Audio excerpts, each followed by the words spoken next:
Hello everyone, a huge welcome to my channel. Today we are going to cover Preface to Lyrical Ballad, which is written by William Wordsworth and a landmark topic for literary criticism students.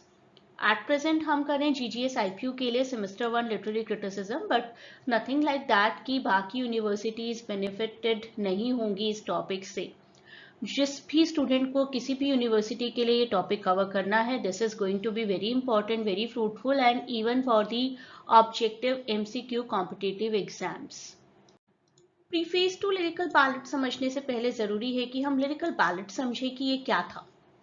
It was the collection of poems by Wordsworth and ST. Coleridge, जो कि एक beginning था romantic moment की. Literature में 1798 को माना जाता है रोमांटिक एरा की शुरुआत. And this was done by these two very prominent writers of their era, William Wordsworth and ST. Coleridge. दोनों बहुत ही अच्छे दोस्त भी थे और दोनों बहुत परेशान थे केओटिक सिचुएशन जो क्रिएट हुई थी पूरे यूरोप में आफ्टर फ्रेंच रेवोल्यूशन. थोड़ी सी शांति, थोड़ी सी पीस, थोड़ी सी ट्रैंक्विलिटी लाना चाहते थे दुनिया में और लेकर आए अपनी इस कलेक्शन के थ्रू. इन दोनों लोगों को ही क्रेडिट जाता है रोमांटिक मोमेंट को इवॉल्व करने का in 1798 with the publication of lyrical ballad. Wordsworth ji को इनमें से पोएट ऑफ नेचर माना जाता है and he served as great Britain's poet laureate from 1843 till his death in 1850, जिसके बाद टेनिसन जी को पोएट लॉरिएट बनाया गया था. कॉलरिज जी भी अपने आप में क्रिटिक थे, फिलोसोफर थे और उनका बहुत पॉपुलर वर्क है उनकी ऑटोबायोग्राफी 1817 की बायोग्राफिया लिटरेरिया, जो कि अपने आप में ऑटोबायोग्राफी होने के साथ साथ एक लिटरेरी क्रिटिसिज्म का लैंडमार्क वर्क भी माना जाता है, जिसमें उन्होंने फैंसी एंड इमेजिनेशन के बीच का डिफरेंस हमें प्रोवाइड किया था. Wordsworth, born 1770, died 1850. S.T. Coleridge, born 1772 and died 1834. It is very important to know about both of these writers also. दोनों ही राइटर्स रोमांटिसिज्म की की फिगर्स थे. दोनों ने ही एम्फेसाइज किया इमोशंस पर, नेचर पर, इंडिविजुअल एक्सपीरियंस पर. और स्पेसिफिकली वर्ड्सवर्थ ने तो प्रीफेस में लिखा ही कि ह्यूमन बीइंग्स जिस लैंग्वेज को समझ पाए, कॉमन ह्यूमन बीइंग्स, उसी लैंग्वेज में राइटर्स को लिखना चाहिए. Most of the poems in 1798 edition Wordsworth द्वारा लिखी गई थी. I'll say कि there were 19 poems written by Wordsworth and only 4 by Coleridge, although वो 4 लेंथ में इतनी ज़्यादा थी कि 1/3 पोइट्रीज कॉलरिज की लगती है. अगर लेंथ वाइज बात की जाए तो कॉलरिज की काफ़ी popular poetry the rhyme of ancient manner भी इसी कलेक्शन में पब्लिश हुई थी. अब बात करते हैं प्रीफेस की. प्रीफेस एक ऐसे फॉर्म में लिखा गया है, composed by Wordsworth in 1800.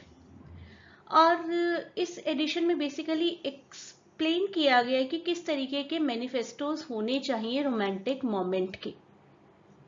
So, aim of poetry focus on common life incidents, use accessible, relatable language to engage a wider audience. That should be the purpose of poetry. Wordsworth ji शुरुआत करते हैं poetry का M बताने से. He says कि M क्या होने चाहिए पोइट्री का? To choose incidents and situations from common life and to relate or describe them throughout as far as was possible in selection of language really used by men. तो poetry should be for common people, उन्हीं की life के incidents और उन्हीं की life की normal सी common language, बहुत embellished language की जरूरत नहीं है. He emphasizes the importance of using language that is accessible and familiar to everyday people. तभी लोग समझ पाएंगे, सही बात है. This departure from the elevated, बहुत हाई प्रोफाइल लैंग्वेज से हमें एक डिपार्चर लेना चाहिए. क्लासिकल पोइट्री में जिस तरीके की बहुत लिटरेरी डिवाइसेस से एम्बेलिश्ड लैंग्वेज होती थी, वो यूज क्यों की जाए when we are writing poetry for common people. So he was revolutionary in this sense, revolutionary for its time and aimed to make poetry more relatable and understandable to wider common audience. इसके साथ ही साथ उन्होंने provide की हमें ideal poet की qualities. Ideal poet में sensibility होनी चाहिए, सिंपैथी होनी चाहिए, डीप अंडरस्टैंडिंग होनी चाहिए ह्यूमन इमोशंस की, तभी तो लिख पाएंगे फॉर ह्यूमंस. नेचर के साथ अगर कोई इंसान कनेक्ट नहीं है तो इंस्पिरेशन कैसे मिलेगी? नेचुरल वर्ल्ड हमारी सबसे बड़ी इंस्पिरेशन होना चाहिए। साथ ही साथ पोइट्री का पर्पस होना चाहिए कि ऑर्डिनरी एक्सपीरियंस को एक्स्ट्रा ऑर्डिनरी बना दे। कॉमन लैंग्वेज यूज करनी चाहिए, हम बात पहले भी कर चुके हैं। Common language basically fulfils the gap between poetry and everyday life. लोग समझ ही नहीं पाएंगे तो पोइट्री का फायदा क्या है?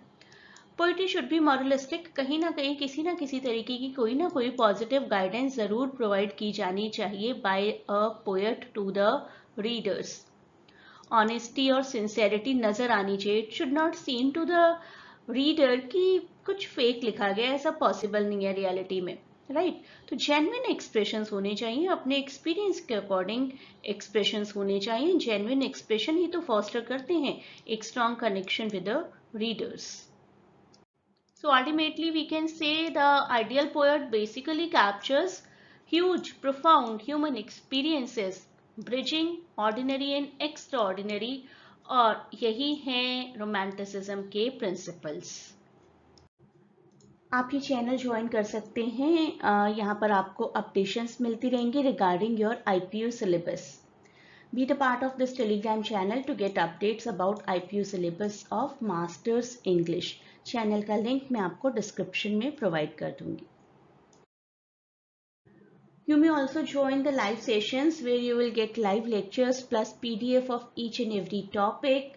तो आप लाइव सेशन कैसे ज्वाइन कर सकते हैं उसके लिए भी मैंने एक व्हाट्सएप लिंक दिया है डिस्क्रिप्शन में. Please get connected to me through that link and you can be added to our online live classes.